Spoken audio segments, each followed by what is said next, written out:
Hello, I'm Jamie Adams. And I'm Ian McAllister, and I'm extremely excited to introduce our next roving reporter all the way from a AI-controlled space station. Yes, it's Janice Turner from Wren Games. How are you doing, Janice? Hiya, thank you very much for having me on the show from this long distance away in space. Indeed, yes, we're very excited to introduce our first space-based roving reporter. Can you tell us a little bit about yourself, Janice? I'm I've already said Janice Turner, and I created Wren Games with my husband a little over a year ago.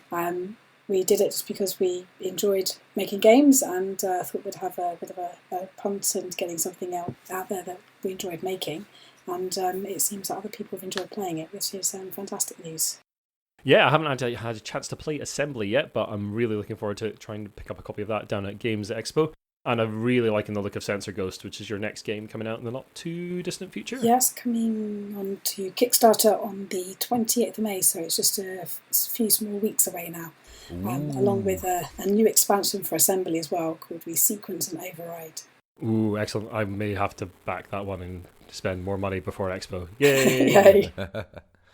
It's a few days before the Expo, so you can separate the two. Excellent. Well, welcome to Brainwaves HQ, and let's get on with the show.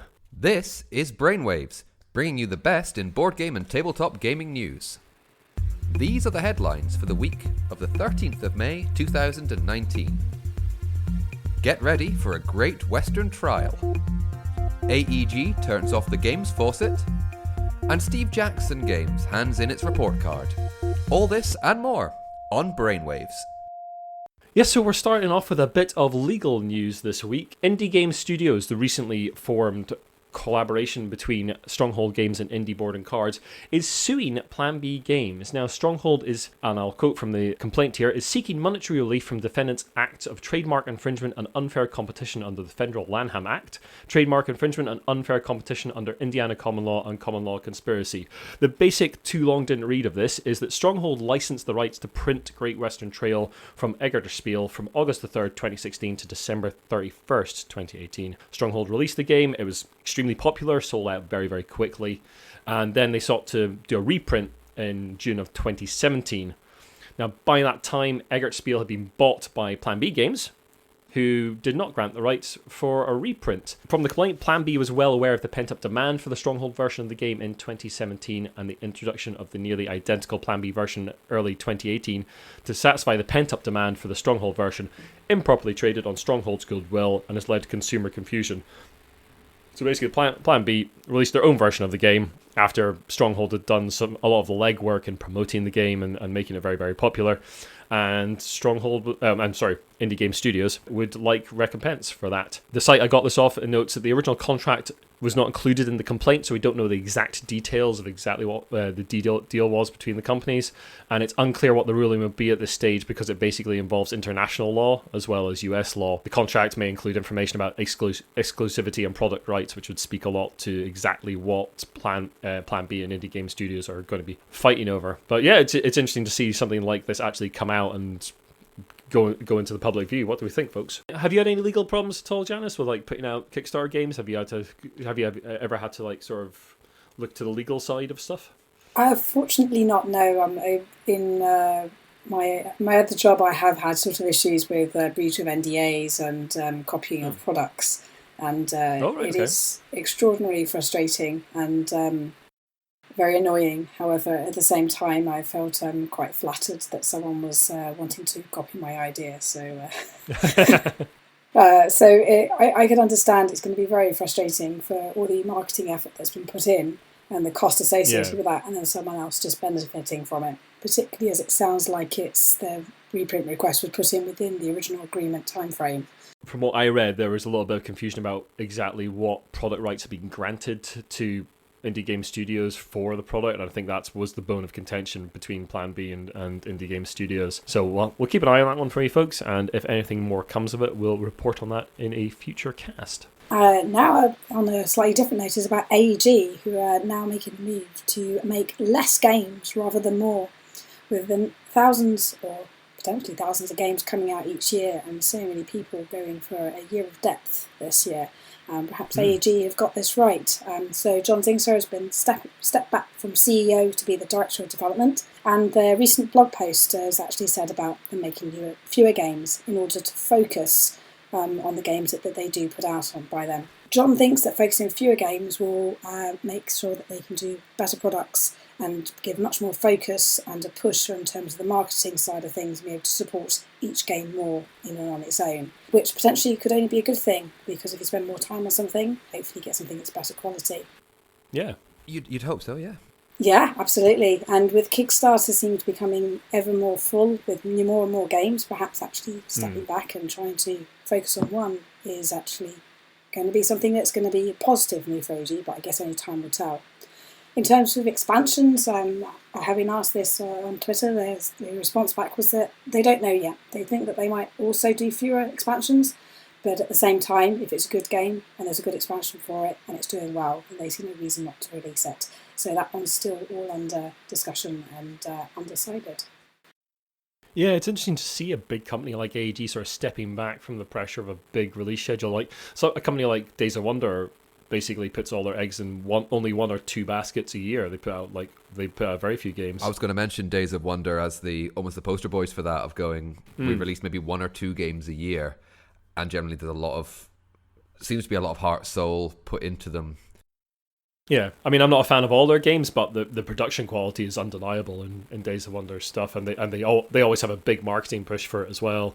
Oh, so I think that helps those games find an audience. Releasing a new game is expensive and tiring, so being able just to support the one, they're going to be able to benefit potentially from the volume sales, hopefully, of a single game, but also encouraging people to play each game more rather than just play it once and then passing it on. So perhaps that's actually going to be a really good move. Moving on now, Steve Jackson Games, makers of such games such as Munchkin and more Munchkin, have handed in, well, not just handed in, they've released their stakeholders report for financial year 2018. And it's always nice to see a games company with such financial transparency, because it means we get to talk about it, which is nice. Sad to say, the gross income is down a few $100,000 from the previous financial year. Gross income is $5.3 million this year, with such things like Fantasy Trip, which funded $300,000, and $150,000 during the backer kit stage of their crowdfunding.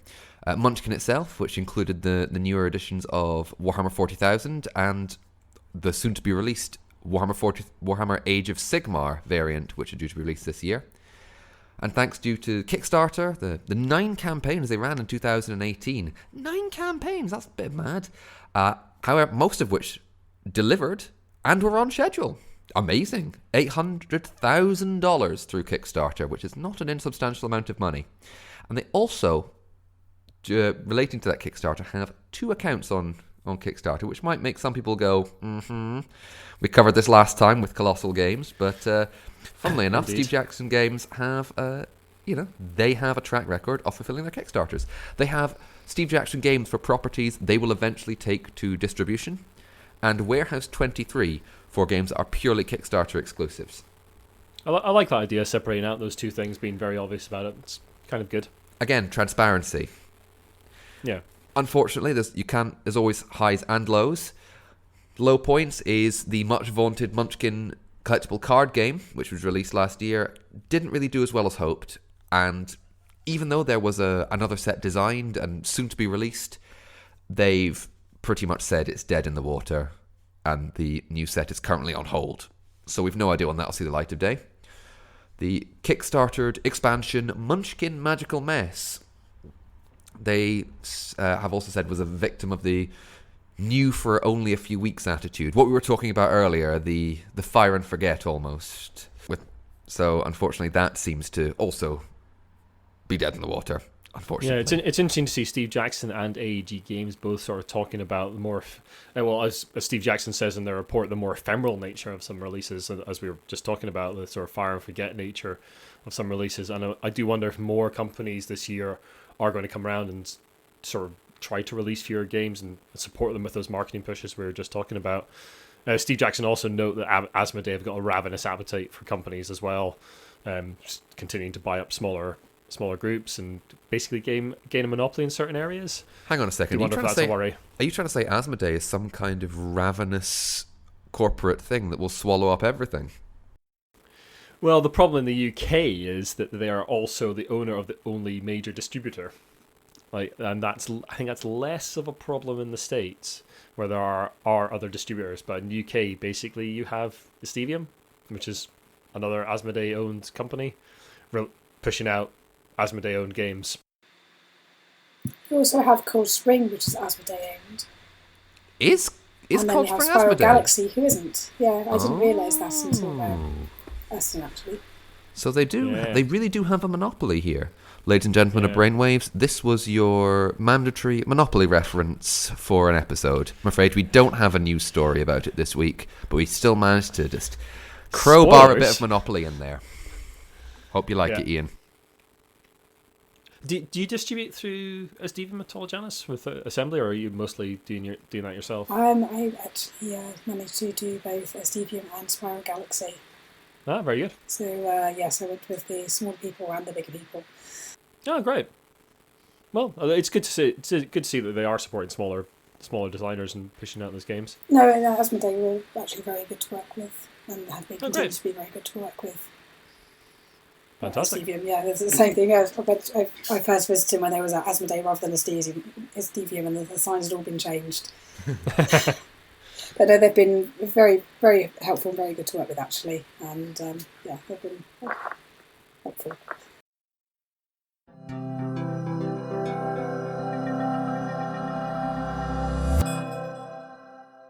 Continue with the news now. The Swedish publishing company Fria Lagen have recently announced that they have got the license to produce an Aliens RPG. Fria Lagen, who are well known for their Tales from the Loop and Tales from the Flood games, they've got an officially licensed Aliens game coming out, which is going to be set in 2183. That is 13 years after Alien, whilst Ripley is sleeping.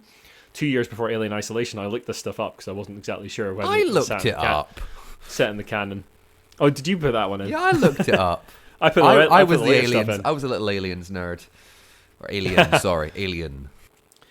So the most interesting thing that's come out of their announcement, there's not a huge amount known yet, other than it'll be based on the Tales from the Loop system, and also it'll be set in 2135. I'll have 2 modes of play. I'll have a cinematic, which is basically like the films, and you're not expected to survive. So it'll be maybe a bit of a grinder, that one. And there'll also be a campaign version, which is more to explore the universe of the Aliens films. The blurb on it is, the year is 2183, a little more than 3 years since the destruction of the Hadley's Hope colony on LB 426, the disappearance of the USS Silico, and the closing of the prison and lead works on Floriana 161. The loss of Silico's colonial marine unit, along with those Weyland-Yutani sponsored outposts, and the implications of corporate foul play stemming from these incidents have created an air of distrust between the company and the United Americas. For those not doused in alien lore like Jamie is, the Silico is the big ship in Aliens that transports the Marines. The Floriana 161 is from Alien 3, and Alien Resurrection is 2386, so much further on. And that's all coming out later this year. There's been an Aliens RPG before, which I don't think was very successful, but interesting to see a company like that who are producing sort of odd, interesting RPGs getting a big license like that. I just think it sounds interesting. They're going to try and combine in one license, one book, the fact you're basically going to be playing either Call of Cthulhu or Traveller, basically. Yeah, it sounds very much like that. I mean, if they get the art, the art for the Tales from the Loop and Tales from the Flood is absolutely gorgeous. So if they get that sort of aesthetic right from Alien as well, those could be some very pretty looking books and hopefully good games. Now, we were talking earlier about Asmodee, the great overlord of board gaming and monopoly owner of distribution in Britain, it seems. Please don't sue us, Asmodee. You're nice people.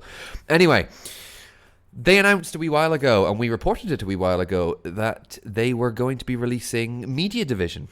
So to produce novels and comics and games, and not video games, you know what I meant. And now they've announced a fiction arm under the name Aconyte. And they're going to be producing novels of some of your favourite Asmodee properties.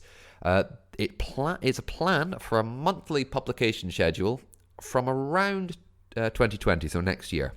The plan is for paperbacks and ebooks. The publisher and marketing director of the global sci-fi imprint Angry Robot, a man by the name of Mark Gascoigne, has been set up to helm the project. And head of Asmodee Entertainment Andy Jones has said, Asmodee's stated mission is to bring the world great games, amazing stories. Aconyte is another key milestone along that path, literally creating those amazing stories and bringing further depth, intrigue, characters, and narrative to some of the best game worlds ever created. Literally. Boom, boom. I'm going to say this. That sounds great. And yeah, I might glance at a pandemic novel or something like that. But I quite enjoy the stories that you make yourselves at the table. I mean, there's been some Arkham LCG novellas which are basically got like some promo cards in them, which have been okay from Fantasy Flight Games. Fair enough. So yeah, there'll be more of that. Don't think there's much more to be said about it, other than we'll see what they produce. Some of it might be good. I just hope it'll be a bit cheap. I just hope it's going to be. I hope it's going to be a good quality. Okay, Steamforged gained Steam. They've now got an injection of cash of a whole £5 million from the Foresight Group, which is London-based. And if you're not sure who the Steamforged are, they are makers of Guild Ball, Dark Souls, Resident Evil, and of course the forthcoming Devil May Cry. So Ian Livingstone has joined the board as a non-executive director alongside an investment manager from Foresight, Ben Dawson. Steamforged CEO Rich Loxam, I think I've got that correctly, but I'm sure someone can correct me at some point if I was wrong, co-founded the company with Matt Hart welcomed the investment. He said, Steamforged has grown beyond all our expectations over the last 5 years, and Foresight's investment gives us the scope to drive the business forward in the years to come. He also said, we look forward to working with Foresight and utilising the investment to continue the development and extend the reach of our games. And if you're wondering what this new $5 million is going to be used for, they state the investment will be used to support new products development, developing retail channels and to help accelerate international growth. And if you're wondering how much growth that is, they're planning 8 new games in the next 24 months, which is just 2 years. So that's doing the complete opposite to age. Yeah, I was going to say. Yes. Yeah, Steamforged leaning into their game releases, and maybe they'll use some of that money to complete their Dark Souls deliveries. Who knows? Yes, maybe one day we'll get those final boxes turning up at our door. I didn't want to say it, but yeah, let's not go ahead with your 8 new games, Steamforged.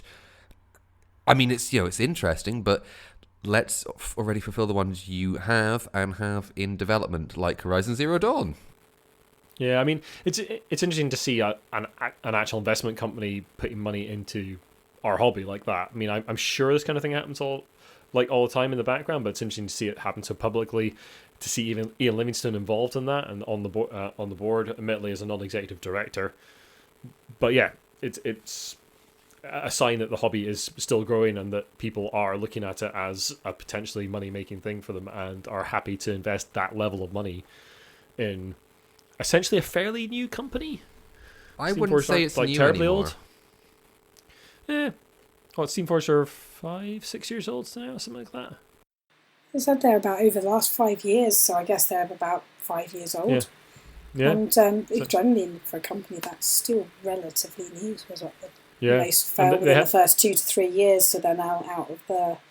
They're out of the red zone. Yeah, out of the red zone and a couple of years in, so I'd say that's still pretty new. Yeah. Fair enough. Given that, was it AEG was 27 years or something? Yeah, something like that. Yeah. It's toddler in comparison. These young'uns, they grow up so fast. Sorry, I've got a really sniffy nose today. Oh, I don't know what's wrong. Hay fever. Yeah, I swear it's not cocaine. We can't afford cocaine on our budget. No, okay, of course anyway. not. I use never mind. I use icing sugar. Delicious. Of course, I won't say. It is, of course, award season at this time of year. Isn't it always? It is always at this time of year. That's why it's this time of year. And we have the nominees for the Origin Awards 2019. The Origin Awards are voted on by members of the Academy of Adventure, Gaming, Arts and Design. And all winners will be announced at the Origins Awards on the 15th of June 2019. So not very long to go at all.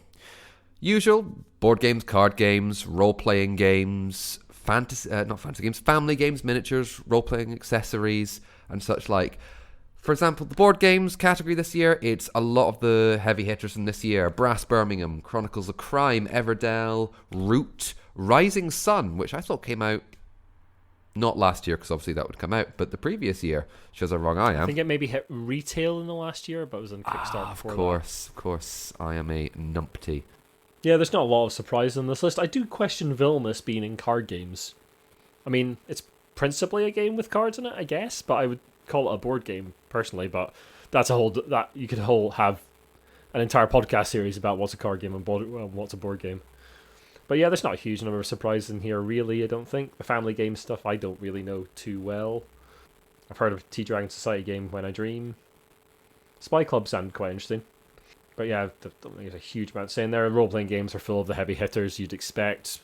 Modiphius Entertainment, Evil Hat, Pinnacle Entertainment, D&D's in there, obviously.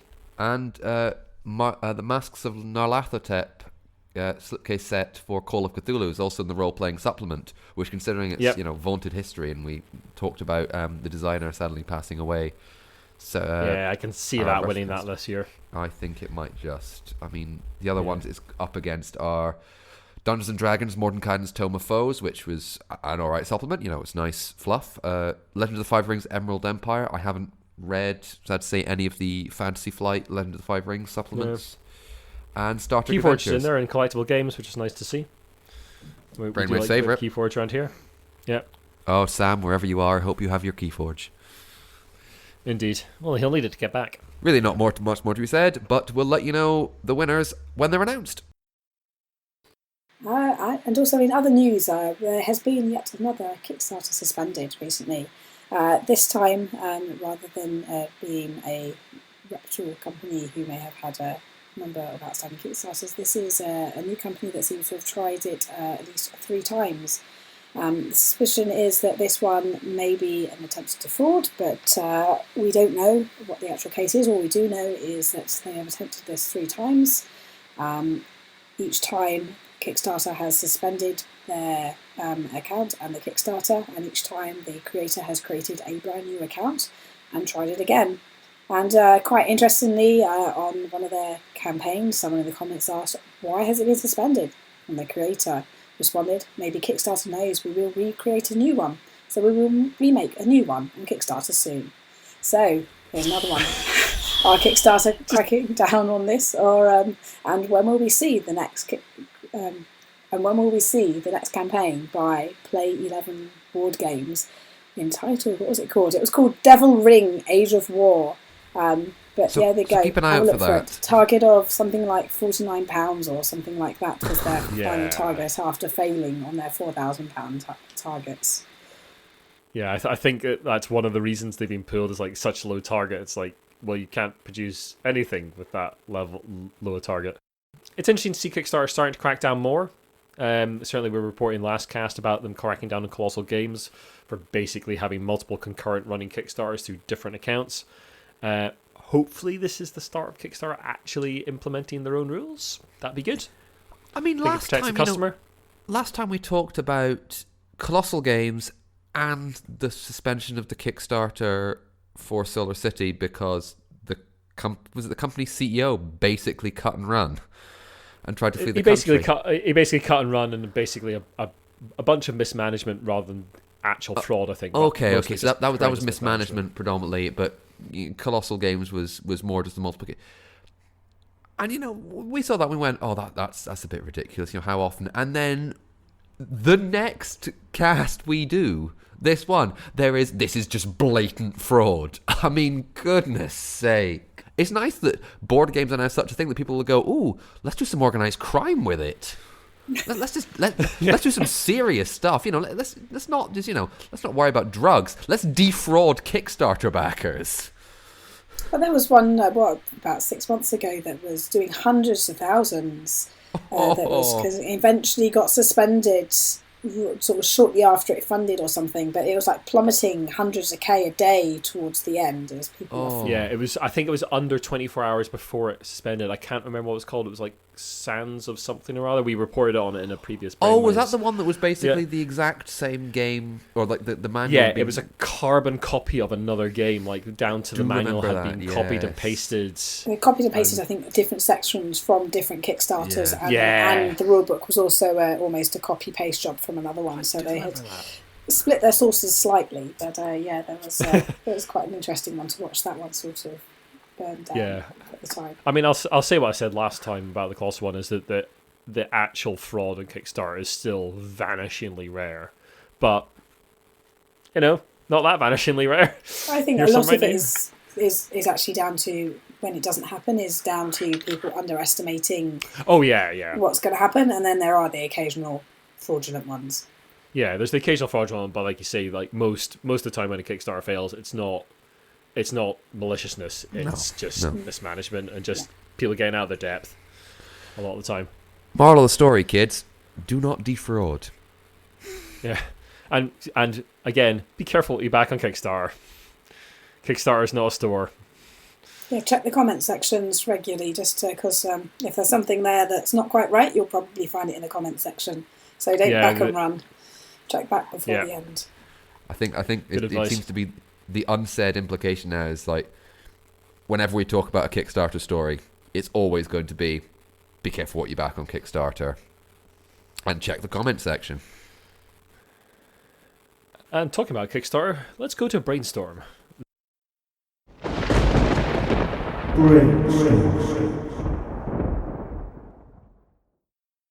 So we do cover Kickstarter a lot on the show. Being a new show, it's inevitable that we cover a lot of different Kickstarter things. And last time, of course, we covered Colossal Kickstarter's been suspended, the Solar City Kickstarter being collapsing, and this incident of fraud in this particular cast. But what we'd like to focus on now, and since we've got Janice on the show and she has run a successful Kickstarter and has a background in project management, is talk a little bit about the problems that you can sort of anticipate when running your own campaign and how they are best avoided. So basically, what are the common mistakes that Kickstarter campaigns make, and how can you best sort of tackle those before you get there? What's your sort of top 5 mistakes that Kickstarters make, Janice, from what you've seen? In terms of mistakes, I'd say it's not just limited to Kickstarter, but perhaps projects in general. I think there's always an underestimation of risk, and so working out a project in terms of exactly how long it will take and then putting that as the date, which is absolutely great because that's the date that you should personally be working to, but you should always put in some delays, because if you ever watch any of those sort of like designing your own home programs on TV, you'll see that they pretty much go 30% over budget and 30% late.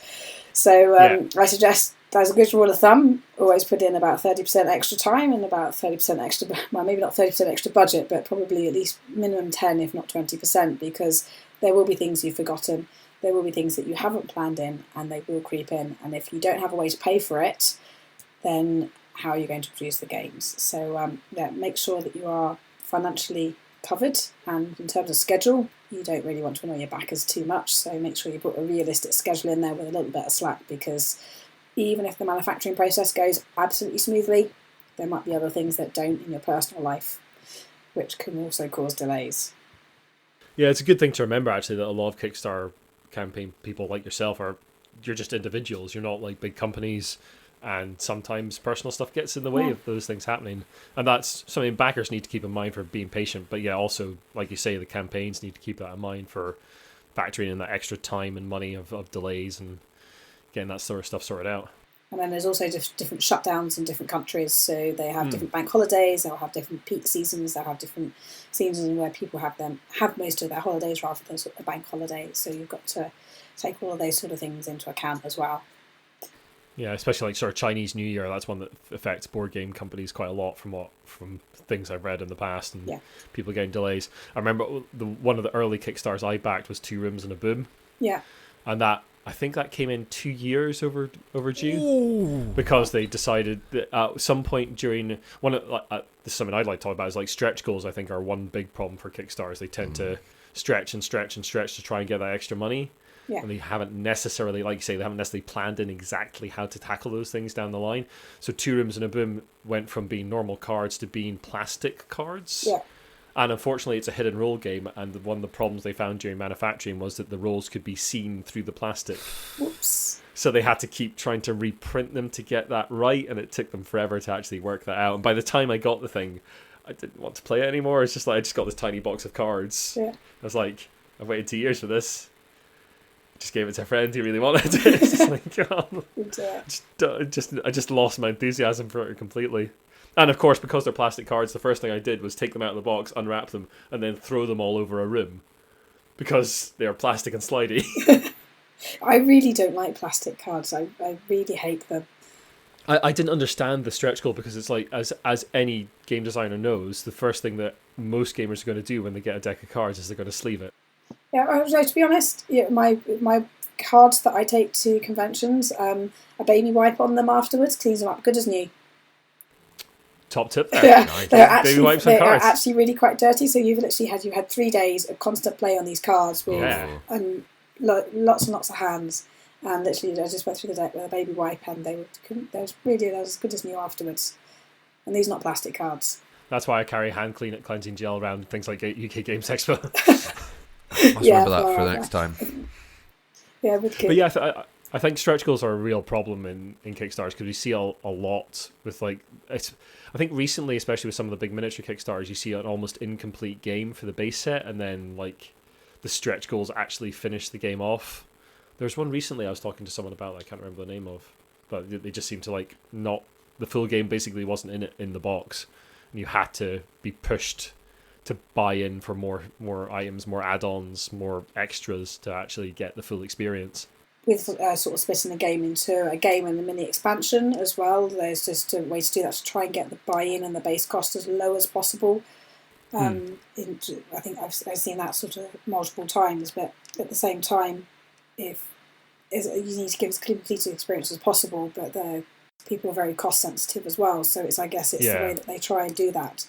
But it does really need to be planned in, because when you do them as add-ons, you've always got that risk of how many people are actually going to buy them, and am I going to meet my minimum order quantities in order to be able to cover those costs. So it does become a bit more of a risk in terms of the more add-ons that you have, and the complexity of fulfillment as well afterwards. It just, you want to keep it to a minimum. So there you go, minimise your number of picks, because it's not going to cost you just the extra pick, it's going to, not the extra cost of the manufacturer, it's going to cost you the extra pick as well. What do you mean by extra pick? So a lot of the different fulfillment centres, they will give you somewhere between 1 and 4 picks free of charge, which is per item that they have to pick, literally physically pick and put in the box. If you go above 4, then it's going to be something like 20 pence per extra item, plus you've got your manufacturing cost on top of that. So you're adding about 20p plus the weight of the shipping cost on top of whatever it is, plus the manufacturing cost. So then you're talking probably somewhere between an extra card is going to probably cost you maybe at least another 25-30p, just because of the picks and then the extra costs of splitting them out. Wow. As well. So something that you might think is just going to cost you someone a few cents, it's fulfillment, it's not necessarily going to cost a few cents. Wow, I didn't realise they charge like that, so they literally charge per item they have to pick off a shelf and put in the box. Yeah, so as I say, you get your first free, so you can somehow get around that by getting your manufacturer to do some of it. So we had a bonus on our Kickstarter for Asmodee, where we had sort of some lock stickers, which would have been 2 extra picks, which would have been like an extra 40 pence, plus the cost of the stickers themselves. And so we got our manufacturer to put them in the box and create a Kickstarter edition, just to try and minimise the cost of that. So that's 40 pence per unit, and you're printing how many of those per backer? Yeah. Wow. And you had how many backers on the Assembly Kickstarter? We had just over 900 backers, of about 800 had physical deliveries. So that adds up really, really quickly. Whereas going through a manufacturer, it was like an extra 5p a backer instead, plus the manufacturer cost. That's really interesting. I hadn't realised they charge like that. That's fascinating. Wow. So if you've got your add-ons, you need to make sure that they have enough value in them that you can cater to have that extra pick cost into your subsidised, because it's just going to cost you a lot of money otherwise. I guess one of the other trends we've seen over the last couple of years as well is people sort of lowballing their initial goal so they can fund early. And then, which is very basically gaming the Kickstarter algorithms. Yeah. I can see why they do it, but it just feels so wrong to me. I like having transparency, just like doing free shipping when it's not free shipping. It's actually it's shipping included in the product cost. And you can see why they do it, because it's really good psychologically. But again, even subsidised shipping, to a certain extent, you have to do it, because if you've got a game that costs, say, £20 and shipping that's £10, it's going to be really, really sore. Whereas if you have a game that's £25 and shipping that's £5, then it doesn't feel quite as bad. So I can understand why you're doing it, but the free shipping feels a bit more disingenuous, because it's not free, it's just included in the product cost. It's just marketing psychology. Yeah, so I do like to try and have much transparency, but it works. So I guess, it does work, unfortunately. If that's what you want to do, and there's a way to do it, then that's kind of good. Though I have seen a couple of Kickstarters where they've obviously lowballed the target and then not got quite enough, and they've had to cancel. Yeah, because they've like thought, oh, we'll fund in the first 3 days, and then we'll get like 300% over target, and it'll be fine. But it just doesn't happen, it just doesn't transpire, and then they're stuck. Yeah, they the have to funded cancel and effect restart. really has a significant impact on your Kickstarter campaign, because then no one wants to be the first person. But again, it gives an impression, particularly for newer creators, that it makes it look like you don't have to. It doesn't cost much to produce a board game, when actually it does. And so a lot of people, there's like advice about how much money you're going to be willing to put in. But from my perspective, it's about, well, if you haven't got a market and you can't pay for your print run by your Kickstarter, then should the game really exist in the first place? So, or you're doing it as a labour of love and acknowledging that you might have 500 to 800 games in your garage forevermore, or on the scrapbook. So it depends. If you really want to produce it, then I guess putting your own money in is fair enough. If you're doing it, I think, sort of more as a project, to me, Kickstarter's telling me there's a market for my game. And if there's not enough to produce the game, then there's not enough market, and perhaps I shouldn't be doing it.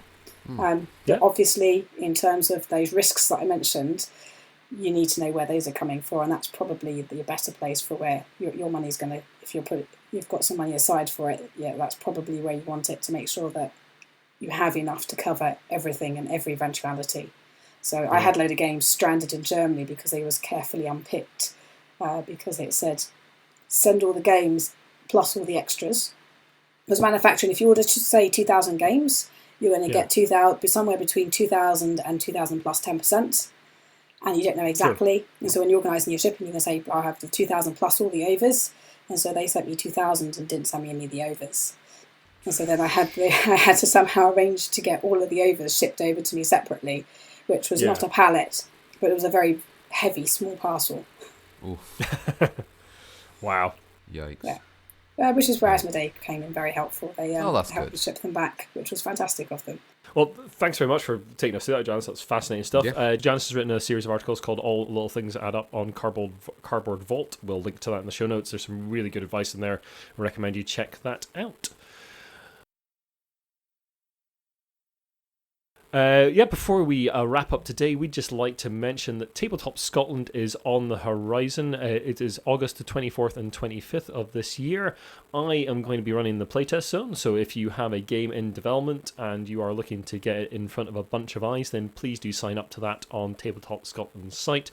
We'll accept all sorts of card games and board games.